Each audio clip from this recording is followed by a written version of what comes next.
સુરત શહેર police action મોડમાં અલગ અલગ વિસ્તારોમાં રાત્રિના સમયે પોલીસ કરી રહી છે કોમ્બિંગ.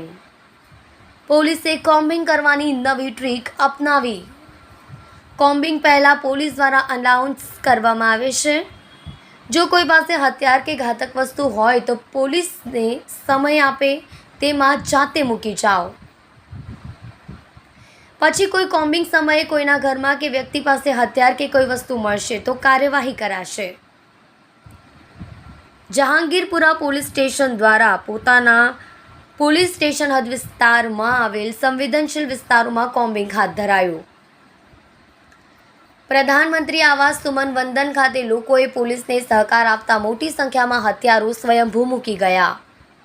લાકડાના ફટકા, લોખંડનો સળિયો, રેમ્બો છરી, તલવાર, ચપ્પુ એમ કુલ મળી 43 હથિયાર લોકોએ જમા કરાવ્યા. ગતરોજ સચિન પોલીસે પણ આ જ પ્રમાણે કામગીરી કરી હતી.